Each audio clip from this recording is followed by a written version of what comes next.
Oke, bismillahirrahmanirrahim. Assalamualaikum warahmatullahi wabarakatuh. Kita ketemu lagi di channel 3P, para pencari petunjuk. Sekarang kita ada di episode 37, dan judul yang akan kita bahas di episode 37 ini adalah perbedaan antara sholat ritual atau sholat rukun dengan sholat wusta. Karena sholat wusta itu sangat sering dibahas, cuman pengertiannya itu terlalu luas. Nah, jadi mungkin para pemirsa kita ini bingung sholat wusta itu yang seperti apa. Nah, sebelum kita membahas sholat wusta, kita bahas tentang sholat dulu ya. Karena sholat itu kan pernah kita bahas di episode sebelumnya, episode sekian. Orang itu taunya beriman itu apa? Orang rajin sholat. Orang bertakwa, orang rajin sholat. Orang beralim, orangnya apa? Rajin sholat. Taunya cuma ibadah itu taunya cuma sholat. Padahal sholat yang seperti apa? Sholat itu banyak diartikan seolah-olah seperti cuma ibadah ritual saja. Cuma 5 menit setelah salam kemudian selesai. Padahal tidak mungkin Allah menciptakan kita itu di bumi hanya untuk gerakan-gerakan tanpa maksud tertentu. Dan terus juga antara sholat dan pengaplikasian di kehidupan sehari-hari itu seperti apa? Sekarang kayak contohnya sholatnya rajin 5 waktu, cuman dia ibaratnya kalau ke orang lain menuhankan orang lain, sama aja bohong. Jadi sholatnya ke Allah tapi sehari-harinya sama selain Allah. Nah, di sini kita tetap akan memakai dasar Al-Quran, dan sebenarnya itu banyak sekali dalam Al-Quran. Nanti bisa dilihat di layar monitor. Ternyata dalam Al-Quran itu ada perbedaan tentang sholat itu maksudnya. Ada yang diartikan terjemahan Indonesianya mendirikan sholat, kemudian ada juga yang artinya melaksanakan sholat. Nah, tidak mungkin Allah memakai dua kata yang berbeda atau lebih untuk satu arti yang sama. Jadi seperti bintang itu ya, najem itu bintang, buruj itu bintang, dan sebenarnya artinya tidak mungkin satu bintang yang sama, pasti ada maksud tertentu. Nah, ternyata sholat itu dalam Al-Quran juga seperti itu. Kemudian di sini kita akan bahas dari surat Al-Baqarah ayat 238. Di sini berbunyi, peliharalah semua sholat fardu dan sholat wusta. Berdirilah karena Allah dalam sholat dengan khusyuk. Peliharalah semua sholat dan sholat wusta. Seolah-olah sholat fardu dan sholat wusta, jelas dua macam sholat. Di ayat Al-Quran ini jelas sekali ada perbedaan tentang kedua sholat itu. Tidak mungkin artinya adalah sholat fardu itu juga, tidak mungkin. Nah, kira-kira wusta dalam Al-Quran ini seperti apa, Pak? Wusta itu dalam bahasanya pertengahan. Pertengahan apa? Antara dua sholat fardu. Ya, contoh gini ya.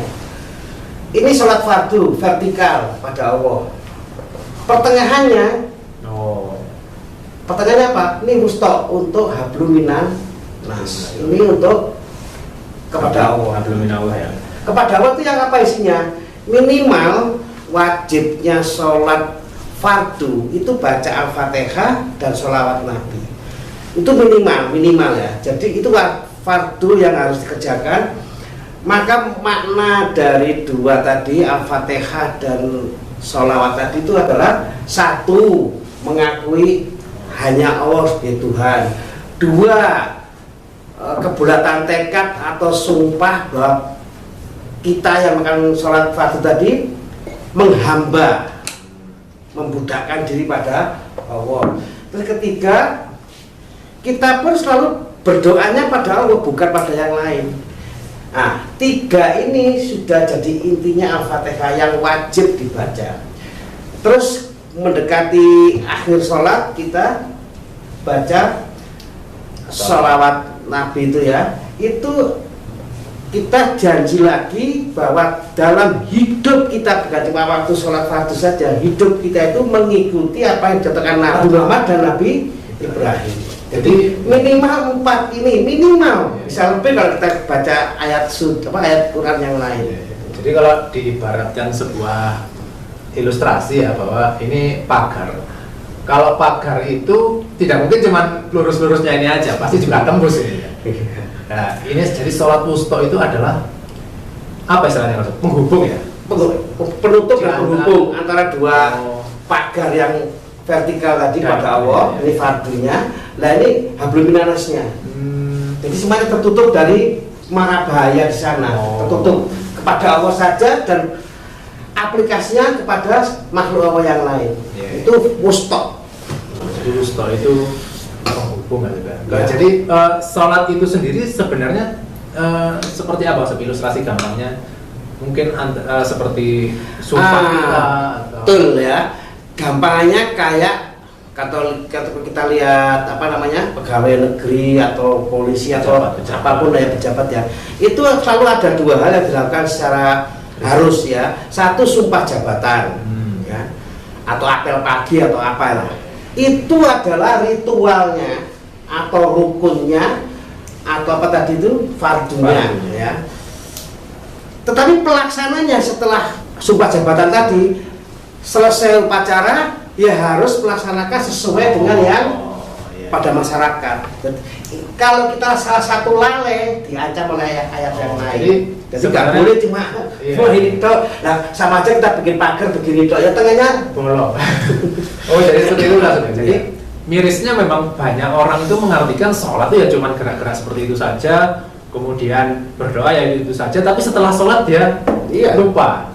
Jadi Apa yang ingkar janji, ingkar sumpah namanya. Jadi sholat itu seperti sumpah jabatan dan mustok itu adalah pengaplikasian dari sumpah tersebut. Betul. Gitu ya.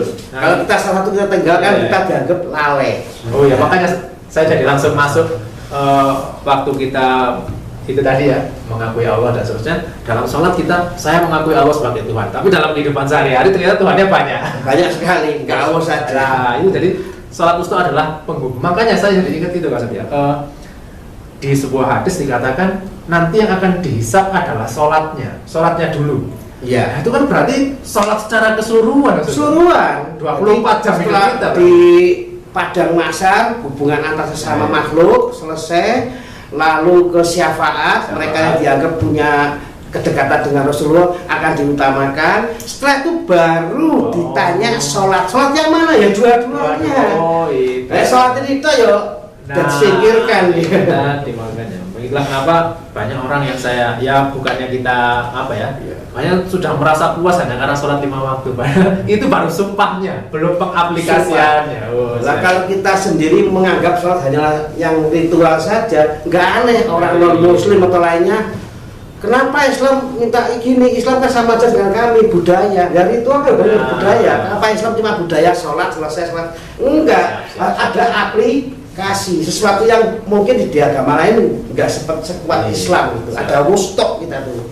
Itulah mengapa dilanjutkan setelah Al-Baqarah kita punya surat Al-Ankabut surat 29 ayat 45. Di sini dijelaskan, bacalah kitab Al-Qur'an yang telah diwahyukan kepadamu dan tegakkanlah sholat. Sesungguhnya sholat itu mencegah dari perbuatan keji dan mungkar. Sungguh mengingat Allah, sholat itu lebih besar keutamaannya daripada ibadah yang lain. Allah mengetahui apa yang kamu kerjakan. Nah, ini tegakkan atau dirikan, bukan laksanakan ya. Oh iya ya. Jadi di terjemahan Quran itu ada yang laksanakan atau menjalankan, itu ritualnya, fardunya. Ada yang menegakkan atau mendirikan, itu janji kita dirikan, direalisasikan. Itulah kenapa di sini kata-katanya sholat bisa mencegah kemungkaran. Iya, kalau cuma 5 waktu untuk 5 menit, iya. Tetap korupsi tetap apa ya nggak bisa mencegah. Tapi betul. tekad kita yang termaktub dalam sholat fardu tadi yang 4 ini dilaksanakan kehidupan sehari-hari, otomatis akan mencegah kemungkaran. Iya, kalau cuma sholat itu PKI ya bisa. Iya, makanya itu jadi itulah kenapa dalam hadis tadi yang akan dihisab pertama sholatnya ya sholat keseluruhan. Iya. Berarti 24 jam kamu sholat itu dilihat fardunya gimana, aplikasinya gimana, dilihat semua baru naik ke perhitungan ya. Itulah mengapa jadi nyambung kan sebenarnya. Kalau cuma sholat cuma gerak-gerak aja, agama lain juga ada gitu ya. Tapi hablum minallahnya harus ada, hablum minannasnya harus ada. Iya, itulah ibadah kedua. Dan itu yang dihisab. Jadi bukan 5 waktunya dihisab, enggak cukup. 24 jam hidup kita itu ya sholat. Yang parah itu gini ya, orang itu hanya melihat sholat itu yang fardu ini saja. Itu pun gerakan pakaian harus bersih. Gini, hatinya nggak ikut sholat. Ruhnya dari itu cuma dihafalkan tapi nggak dimaknai, nggak diresapi. Nanti kalau kita sudah assalamualaikum selesai, berdagang, berpemerintahan, berteknologi, janji kita mustok ya, kita laksanakan. Itu pun dengan hati, perbuatan dan hati. Sholat itu tentunya ada 4 ya. Satu, ritual bersama hati. Yang kedua, ritual dan hati. Yang kedua, pelaksanaan janji kita, hatinya juga ikut. Makanya di Quran berapa banyak itu.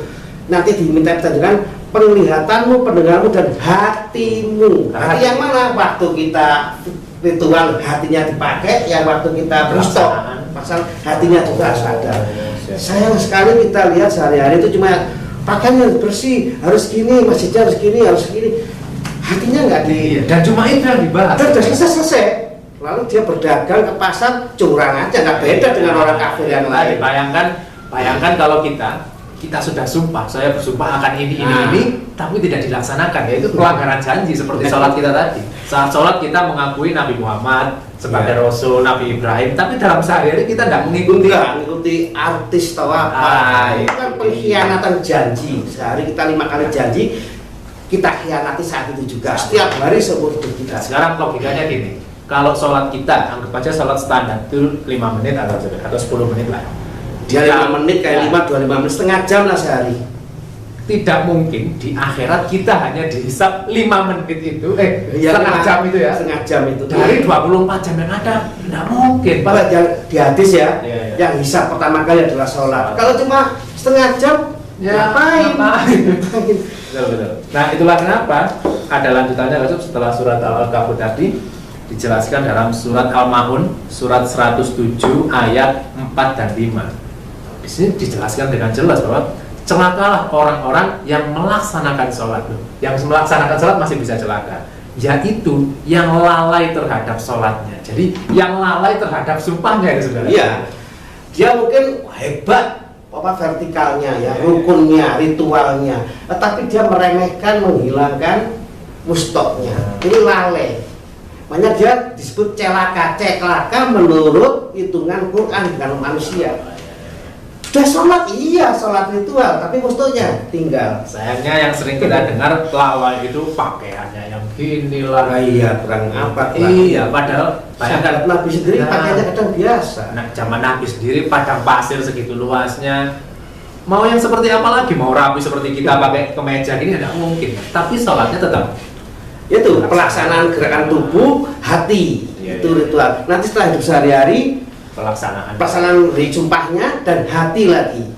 Nanti yang ditanggung hati. Nah, untuk itu untuk beberapa pengertian mustok seperti ada yang bilang mustok itu adalah sholat asar, ada yang bilang mustok itu sholat ini, itu seperti apa? Yang pernah saya baca asar dari Ali bin Abi Thalib itu asar, Ibnu Abbas itu subuh, entah yang lain lagi ya. Ini maknanya apa? Karena dalam pandangan Ali bin Abi Thalib, masyarakat sekitarnya dia lihat itu asarnya lalai dia. Dia mungkin bermain-main atau ngobrol atau apa, lupa sama janjinya waktu sholat asar. Berarti mustok asar itu antara sholat asar dengan sholat maghrib. Mereka banyak kan sudah selesai kerja, sudah apa main-main, ngomong yang nggak perlu dan sebagainya, malah diingatkan oleh penting mustok asar. Nanti kembalilah perbuatanmu sehari-hari diantara itu sesuai janji.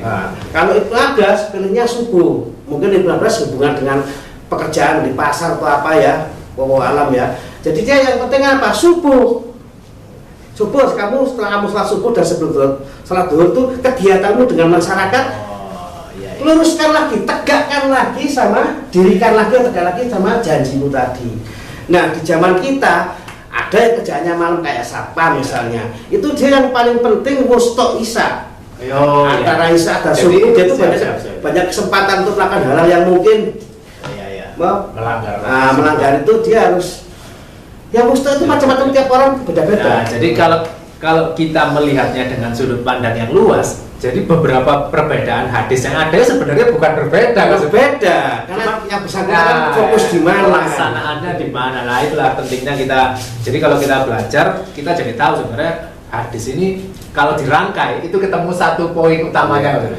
Jadi bukan, kita tidak usah memperdebatkan mustok itu ada yang bilang asar, ada yang bilang subuh. Tergantung semuanya. Dari zuhur ke asar, dari asar ke maghrib dan seterusnya, itu kita harus menjaga sumpah kita tadi. Ya, betul. Dan inilah yang dihisap nanti di akhirat. Makanya dia masuk paling awal. Yang pertama pas sholat Ya otomatis semua Semuanya hidupnya adalah sholat. Iya. Tidak mungkin kita dihisab hanya setengah jam sholat kita dalam 24 jam itu ya ngapain itu. Kok enak kata malaikat.